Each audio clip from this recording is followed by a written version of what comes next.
Hello viewers, I am Dr. Purnima Khanna from Khalsa College of Law, Amritsar. In today's module, we will learn about the Charter Act of 1726, establishment of Crown's Mayor's Court in India. Objectives of the present module are to investigate the main reasons for issuing the Charter of 1726, to discuss the main provisions of the Charter of 1726, to learn about working of the Mayor's Court of 1726, then to draw out a comparison between the company's Mayor's Courts and the Crown's Mayor's Courts, and finally to explain the merits and demerits of the Charter of 1726. Dear learners, let's begin with the introduction. The Charter of 1726 provided for the establishment of a corporation in each presidency town. It is considered to be an important landmark in the history of the legal system in India, as it introduced the English laws into the country.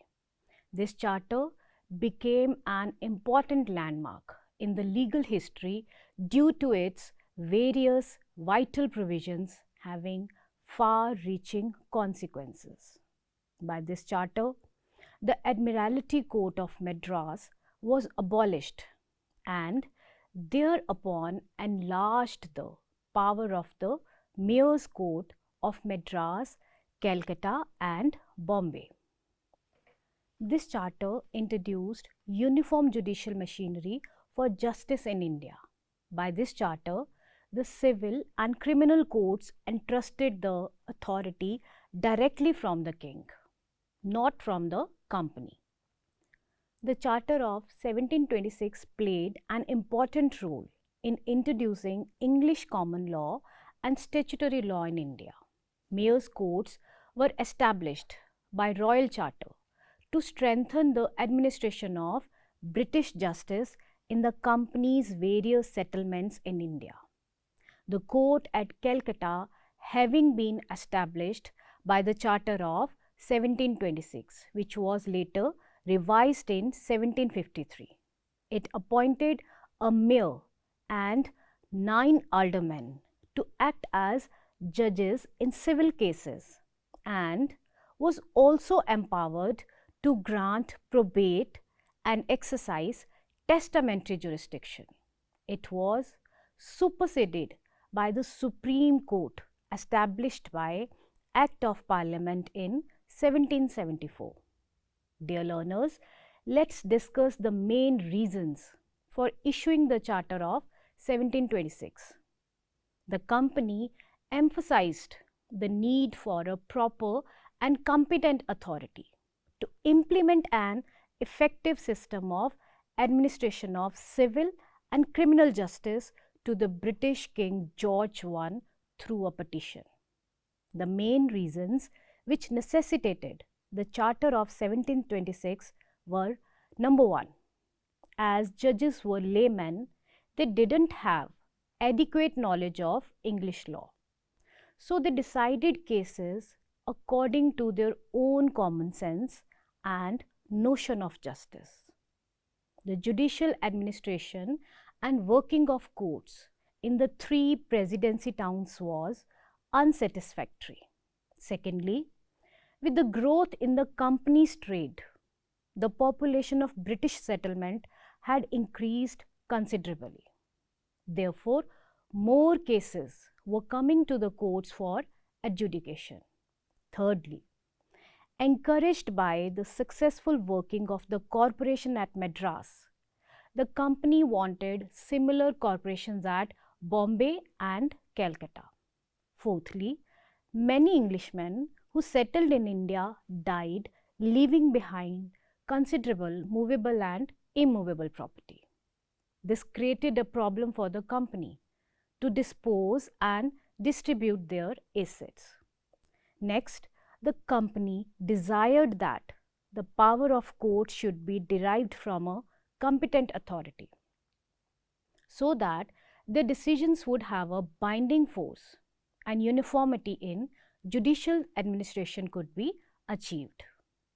Although the Mayor's Court of Madras, established in 1687, was empowered to decide testamentary cases, its decisions were not recognized by the court in England because it was a court of the company and not of the British Crown. Therefore, the company was involved in a unnecessary litigation in England at the instance of the relatives of the deceased who died intestate in India. To avoid this, there was a need for a court in each presidency which could take cognizance of testamentary and intestate succession cases deriving their authority from the British Crown.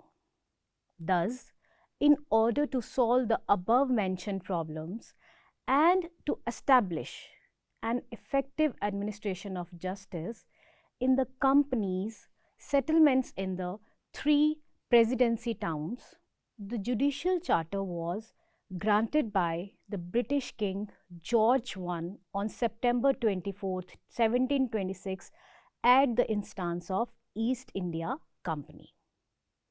After the foregoing discussion, now let's learn about the main provisions of the Charter of 1726. Firstly, establishment of a corporation at Bombay and Calcutta. The Charter provided for the establishment of a corporation at Bombay and Calcutta like the one which already existed in Madras.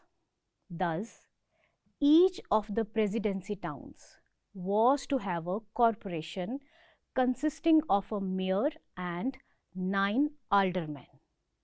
The mayor and 7 of the aldermen were to be natural born British subjects, while the 2 aldermen could be of any nationality.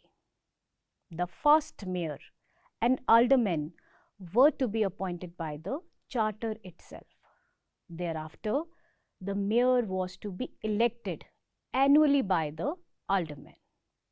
The aldermen were to hold the office for life or till their residency in the president's town. They could, however, be removed by the governor in council on reasonable causes.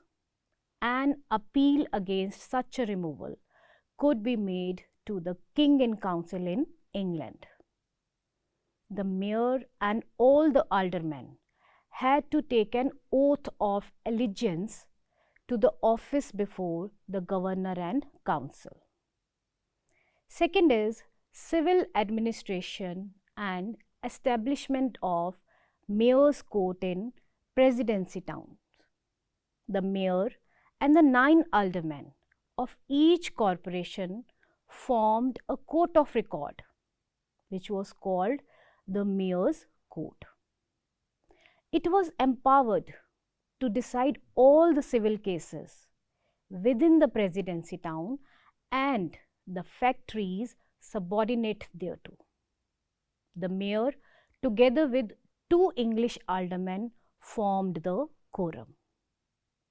The court also exercised testamentary jurisdiction.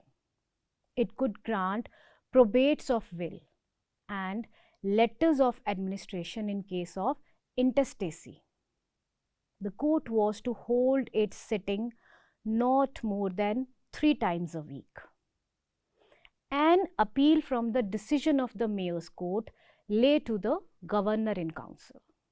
But in cases involving the value of subject matter above 1000 pagodas, a further appeal lay to the king in council. Being a court of record, the mayor's code could punish persons for its contempt.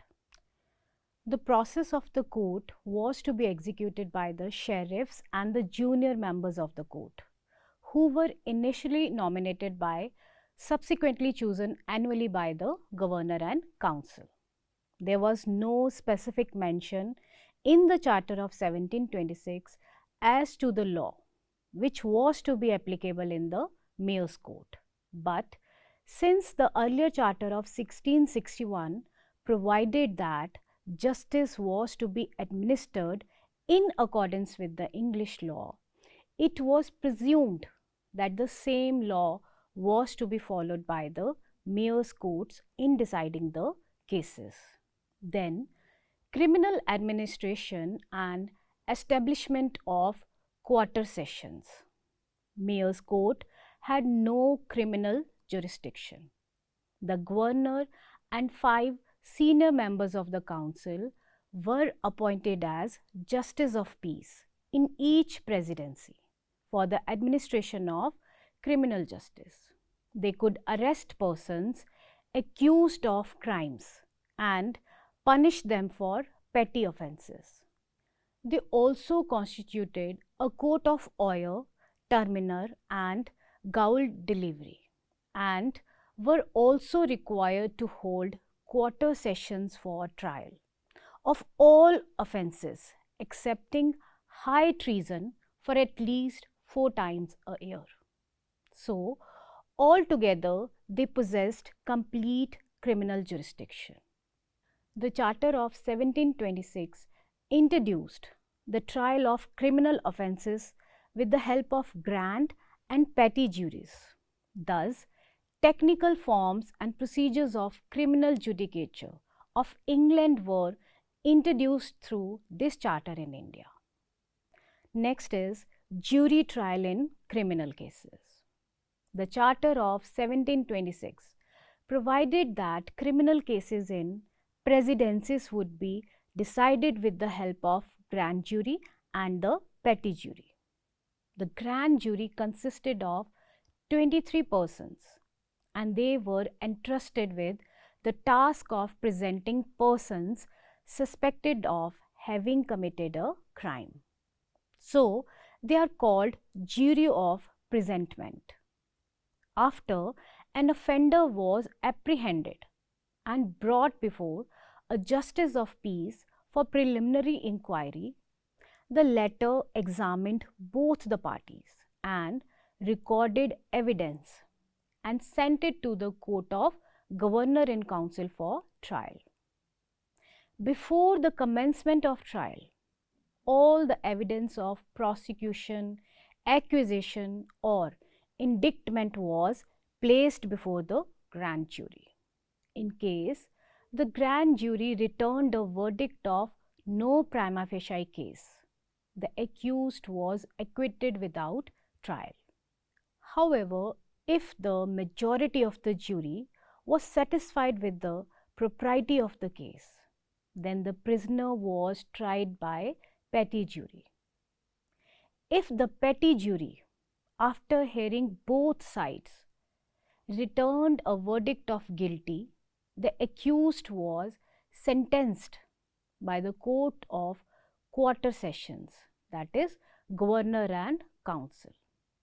As per the charter, the company sent to each presidency a list of statutes, law books, and instructions. This was intended to maintain uniformity in the functioning of law courts in all the presidencies and follow English law. Then, conferment of legislative powers on governor and council. The Charter of 1726 empowered the governor and council of each presidency town to make bylaws, rules, and ordinances for the regulation of the corporations and inhabitants of the presidencies. They would also prescribe punishment for the breach of such laws and rules. The bylaws, rules, and ordinances so framed, and the punishments prescribed for breach thereof, were to be reasonable and not contrary to the laws of England. And they could not be effective unless approved and confirmed by the company's court of directors in England.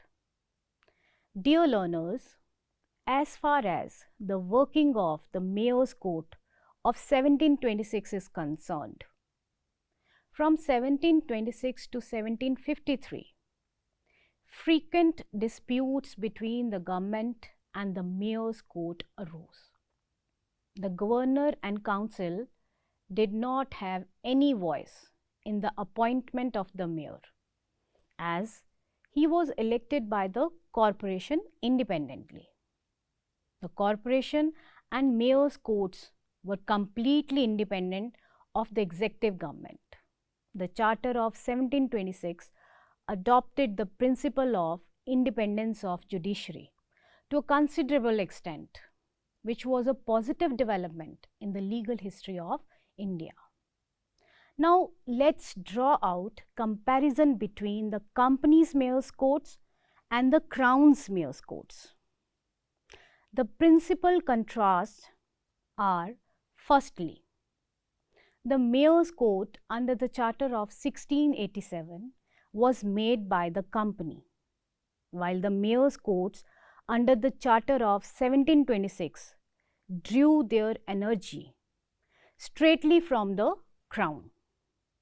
Along these lines, the last were on a predominant balance than the previous ones. Secondly, the Charter of 1687 made just a single mayor's court at Madras.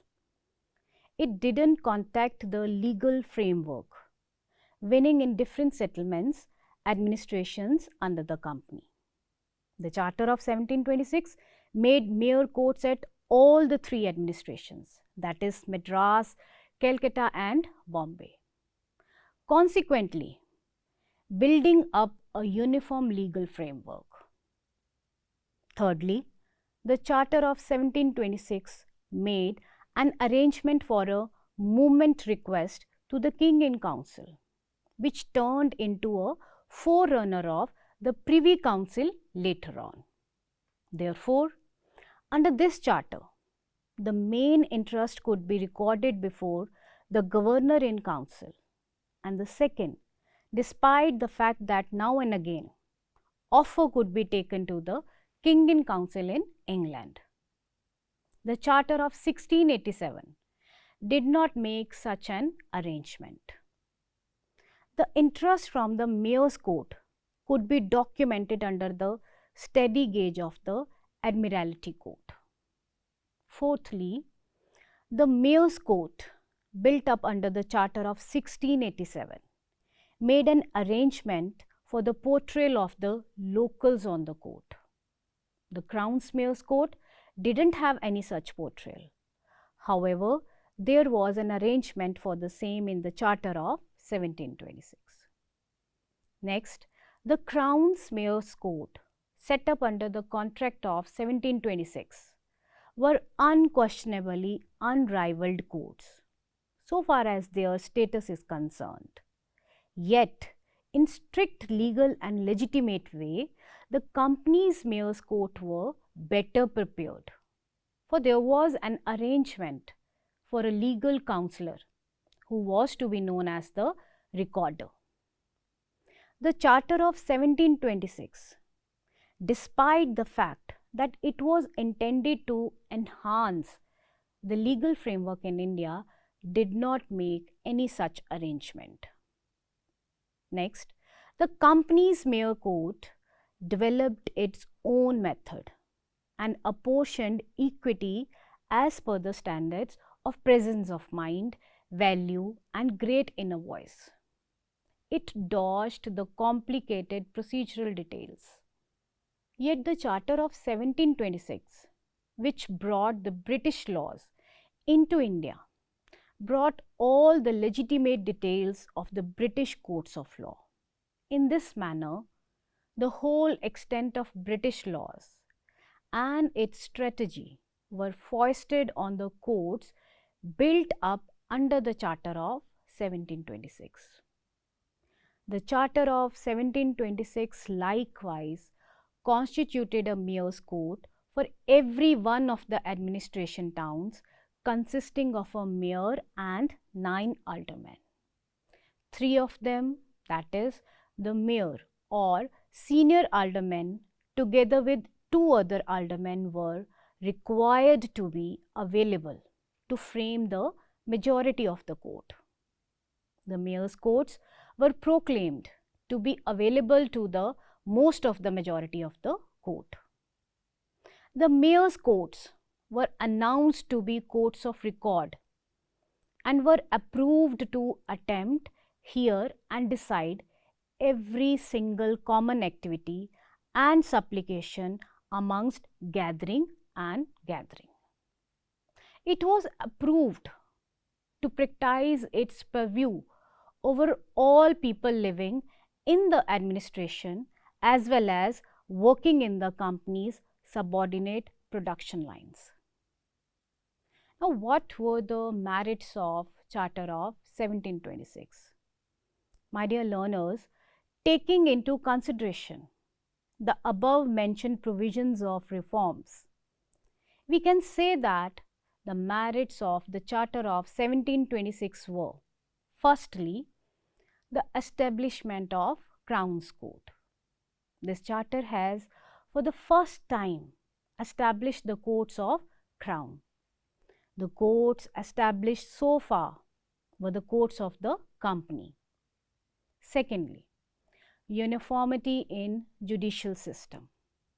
This charter has for the first time established mayor's court in all the three presidencies, that is Calcutta, Bombay and Madras. Thirdly, provisions of appeal to Privy Council for the first time. For the first time, a provision was made to appeal to the Privy Council from the decisions of Mayor's Court. Fourthly, application of English law on Indian soil. This charter has for the first time introduced English law into Indian soil. Where there was no express provision of law, the judges used to decide the dispute on the basis of equity, justice and good conscience. Fifthly, the establishment of legislative councils. The Charter of 1726 for the first time established local legislative councils in which the governor, with the aid of his council, used to make bylaws, rules and ordinances for the regulation of the corporations and the inhabitants of the presidencies. Before 1726, the law-making powers were vested in the company, which could be exercised only by the Court of Director of the company in England.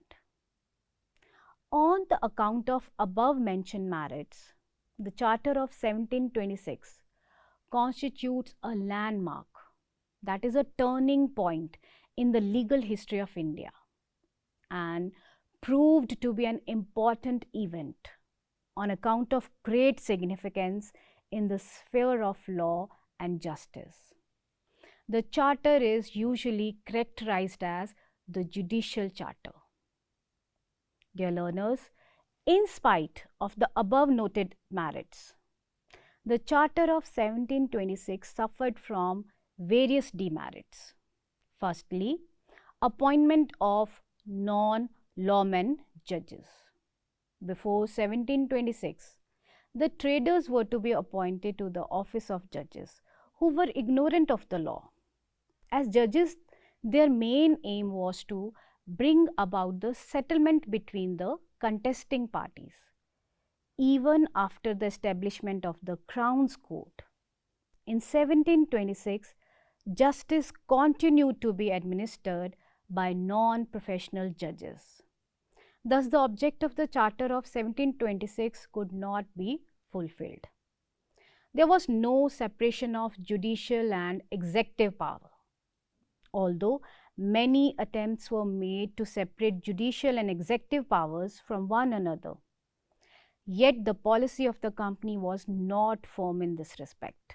The Charter of 1726 also did not admit this division and was not maintained. Dear learners, let's discuss the importance of the Charter of 1726. It had made a long departure from the earlier charters and had made some fundamental changes in the judicial administration. The charter for the first time established the Crown's courts in India. Hitherto, whatever courts existed, they had their origin from the companies. But the courts established by this charter were the royal courts, having full recognition in the British legal system. The charter brought about a uniform judicial system in all the three presidencies, and different types of systems existing till then were abolished. For the first time, the jurisdiction of Privy Council was extended to India. Here lies the beginning of the introduction of English into India through judiciary. For the first time, a legislature for each presidency with the power of making necessary laws was established by this charter. The Charter of 1726 is also very important in the sense that this charter introduced into presidency towns the law of England, both common and statutory, as it then stood. Thus, on the basis of the facts stated above, we can say that Charter of 1726 makes a turning point in the legal history of India. My dear learners, in the year 1746, the French got the control of Madras Presidency. Because of this, Madras Corporation, which was created after the Charter of 1726, ceased to function in the year 1749. Again, British got the control of Madras to establish again Madras Corporation. King George II again issued a new charter on the 8th January 1753. To the company official utilized this chance and tried to remove all the disadvantages of the Charter of 1726. The new Charter of 1753 was made applicable to the entire presidency town. New charter changed the method of appointment of mayor and aldermen. The governor and council got the power to appoint the aldermen. Regarding selection of the mayor, the corporation selected the names of two people and the governor and council selected one of them as the mayor every year. This way, the mayor became the puppet of the governor and council. This way, the mayor as well as aldermen became the nominee of government and government got the full control of corporation. With these lines, this module is concluded. I hope you find this lecture gainsome. Thank you very much.